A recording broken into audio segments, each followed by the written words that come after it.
Assalamualaikum warahmatullahi wabarakatuh. Perkenalkan, nama saya Engla Widya Septiani dari Prodi Agribisnis Fakultas Pertanian Universitas Andalas. Baiklah, saya akan mempresentasikan kuliah praktek atau magang saya pada PT Bina Pratama Sekatujaya dengan judul Manajemen Panen Tandan Buah Segar Kelapa Sawit pada PT Bina Pratama Sekatujaya. Langsung saja, yang pertama itu pada bab 1, yaitu terdiri dari yang pertama latar belakang, tujuan, dan lingkup magang. Latar belakang terdiri dari yang pertama adalah kelapa sawit adalah tanaman perkebunan penting di dunia yang dapat menghasilkan berbagai produk industri makanan, kimia, kosmetik, bahan dasar industri berat, ringan, biodiesel, dan lain-lain. Kelapa sawit merupakan salah satu komoditas hasil perkebunan yang mempunyai peran cukup penting dalam kegiatan perekonomian di Indonesia. Kelapa sawit juga salah satu komoditas ekspor Indonesia yang cukup penting sebagai penghasil devisa negara selain minyak dan gas. Panen TBS adalah rangkaian kegiatan pengutipan hasil tandan buah segar kelapa sawit yang dimulai dari pengamatan tandan masak, pemotongan tandan masak, pemotongan dan penyusunan pelepah, pengutipan berondolan sampai dengan pelangsiran dan pengumpulan TBS dan berondolan ke TPH. Yang kedua, tujuan dilakukannya kegiatan magang ini adalah yang pertama, mempraktikkan dan membandingkan teori yang diperoleh di bangku kuliah dengan praktik yang dilakukan di PT Bina Pratama Sekatujaya. Yang kedua, memperkenalkan dan meningkatkan wawasan mahasiswa mengenai dunia kerja yang sesungguhnya. Selanjutnya, lingkup magang, yaitu yang pertama mengetahui gambaran umum PT Bina Pratama Sekatujaya, meliputi sejarah singkat, struktur organisasi, peralatan, ketenaga kerjaan, serta budidaya tanaman kelapa sawit.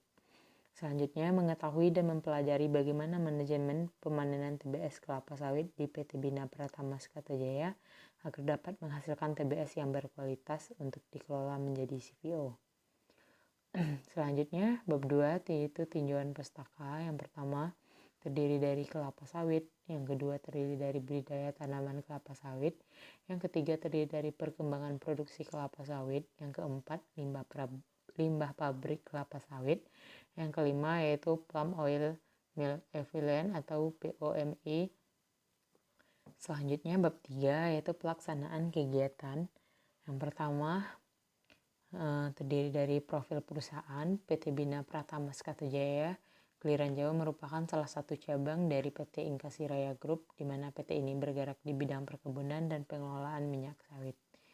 Yang kedua, PT ini dibangun pada tahun 2001 dan diselesaikan pembangunan pada tahun 2003, sedangkan penanaman bibit sawit ditanam pada tahun 1993 yang terletak di daerah Kabupaten Sejunjung, Provinsi Sumatera Barat. Visi dan misi perusahaan. Yang pertama, visi perusahaan yaitu menjadikan perusahaan agribisnis terkemuka dan terpercaya, mengutamakan kepuasan stakeholders dan pelanggan, serta kepedulian yang tinggi terhadap keselamatan dan kesehatan kerja, serta lingkungan dengan dukungan sumber daya manusia yang profesional untuk memproduksi minyak sawit lestari.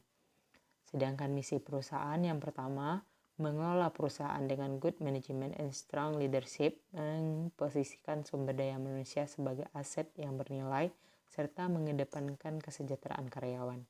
Yang kedua, menjalankan operasi dengan efisien, berkualitas, produktivitas yang tinggi sehingga memenuhi kepuasan stakeholder dan pelanggan. Yang ketiga, menghasilkan produk yang dibutuhkan pasar dan mempunyai nilai tambah tinggi dengan tetap menjaga kelestarian lingkungan hidup dan keanekaragaman sumber daya hayati. Yang keempat, meningkatkan dan mengembangkan kesejahteraan masyarakat sekitar lokasi operasi. Yang kelima, menjamin dan memastikan terwujudnya keselamatan dan kesehatan kerja di lingkungan perusahaan. Yang keenam, melaksanakan peningkatan terus-menerus untuk mencapai produktivitas yang tinggi. Ya, baiklah, selanjutnya yaitu bab 5, tugas khusus. Yang pertama yaitu aktivitas utama yang dilakukan oleh PT Bina Pratama Sekatujaya adalah di bidang perkebunan dan pengelolaan minyak kelapa sawit. Di bidang perkebunan terdiri dari yang pertama pembibitan, yang kedua pemupukan, yang ketiga yaitu pengendalian hama dan penyakit, yang keempat perawatan, yang kelima panen. Sedangkan bagian pengolahan kelapa sawit menghasilkan minyak sawit dan produksi sampingan dalam bentuk limbah padat dan limbah cair yang harus dikelola dengan baik agar tidak menimbulkan dampak negatif bagi lingkungan. Baiklah, yang pertama yaitu pembibitan. Pembibitan merupakan kegiatan persemaian tempat pertumbuhan sementara kecambah agar menyesuaikan dengan tempat penanaman yang sesungguhnya. Varietas bibit yang digunakan oleh PT Bina Pratama Jaya adalah varietas Topaz. Yang kedua yaitu pemupukan. Pemupukan berfungsi untuk mengembalikan hara yang hilang akibat panen, menguap, runoff, tercuci, terimbomilasi dalam jaringan tanaman, yang tujuannya agar tanaman dapat tumbuh dan berproduksi secara optimal. Pupuk yang digunakan yaitu jenis NPK, borak, Haikai Plus, dan Haikai Bio. Yang ketiga yaitu pengendalian hama dan penyakit. Ulat pemakan daun kelapa sawit merupakan hama yang lazim dijumpai pada tanaman kelapa sawit yang terbanyak dari golongan ulat api, yaitu dari famili Pisikidae, yang sangat mengganggu tanaman dengan cara memakan jaringan daun tanaman. Yang keempat yaitu perawatan, yang terdiri dari babat gawang, caimis piringan dan pasar pikul, pruning. Yang kelima yaitu panen. Panen adalah memotong tanaman buah matang dan mengutip seluruh piringan pohon dan membawa seluruhnya ke tempat pengumpulan hasil atau TPH. Yang keenam adalah pengolahan. Proses produksi di pabrik kelapa sawit atau PKS dimulai dengan pengolahan bahan baku tandan buah segar atau TBS kelapa sawit sampai menjadi CPO atau crude palm oil. PKS merupakan tempat persinggahan terakhir TBS sebelum melalui proses pengolahan TBS yang dikumpulkan di kebun inti, kebun plasma, dan kebun masyarakat yang menjalin hubungan kerja dengan PT Bina Pratama Jaya. Yaitu transport yang disediakan oleh perusahaan untuk diangkut ke PKS. Pada dasarnya ada dua macam, yaitu olahan utama tandan buah segar TBS di pabrik, yaitu minyak sawit yang merupakan hasil pengolahan daging buah, dan minyak inti sawit yang dihasilkan dari ekstraksi inti sawit. Selanjutnya bab 5 mengenai pembahasan. Manajemen adalah pengelolaan sumber daya yang secara efektif dan efisien untuk mencapai suatu tujuan yang telah ditentukan. Manajemen terdiri dari yang pertama perencanaan atau planning, pengorganisasian atau organizing, ketiga pelaksanaan executing, dan keempat pengawasan atau controlling. Manajemen sawit merupakan kegiatan pengolahan pemanen sawit agar tercapai hasil produksi yang maksimal dan menguntungkan.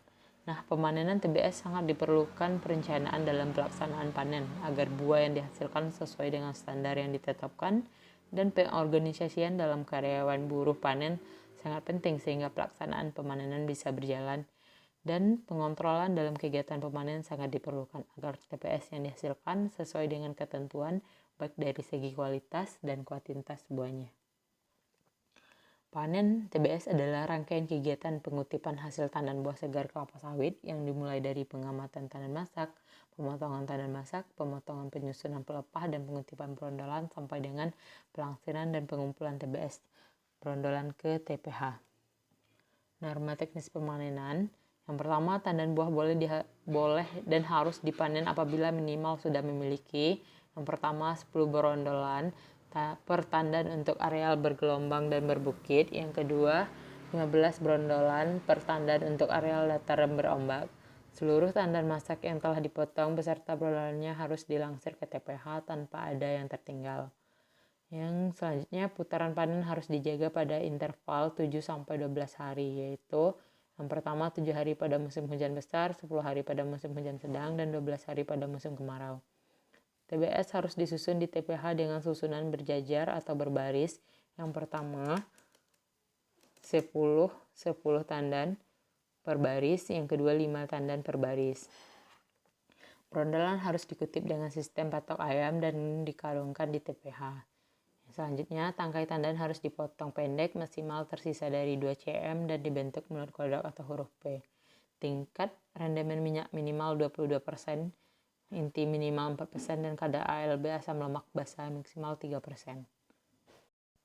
Selanjutnya, alat dan bahan. Alat yang digunakan adalah yang pertama, alat untuk langsir buah, yaitu pikulan untuk areal miring, gerobak untuk areal datar dan terasan. Yang ketiga, gancu untuk mengangkat buah, atau yang keempat, sarung tangan karet untuk mengangkat buah.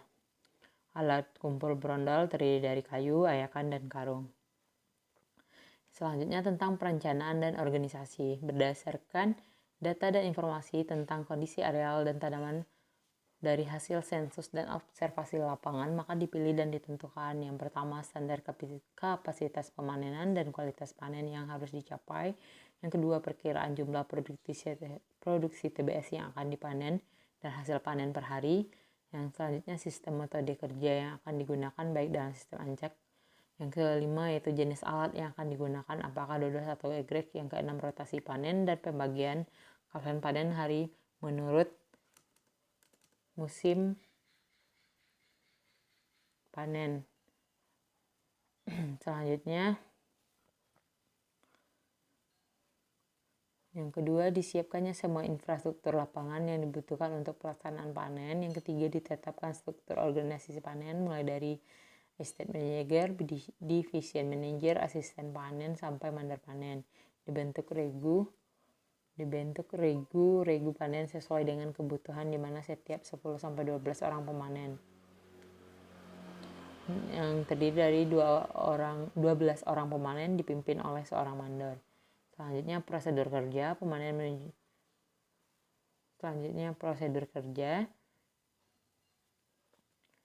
dan pengawasan dan pemeriksaan yang terdiri dari yang pertama, pelaksanaan kerja harus dipastikan dengan sesuai standar norma teknis dan standar prosedur kerja. Yang kedua, kuantitas dan kualitas kerja hasil sesuai dengan standar norma teknis. Yang ketiga, sasaran pemeriksaan panen. Yang keempat, pemeriksaan panen dilakukan oleh mandor panen, asisten panen, dan divisi manajer bulan. Yang selanjutnya itu transportasi alat dan bahan. Yang pertama, kendaraan untuk areal datar dan berombak, yaitu mobil truk, pick up atau sesuai dengan sepanjang musim. Untuk areal bergelombang terdiri dari mobil truk atau pick up musim kemarau dan hujan kecil, atau traktor musim hujan besar. Dan untuk areal berbukit, itu ada mobil pick up pada musim kemarau dan traktor pada musim hujan kecil atau musim hujan besar. Yang kedua itu alat untuk muat, itu toya dan sarung tangan. Bahan untuk memuat TBS, gancu atau ayakan. Selanjutnya itu karung.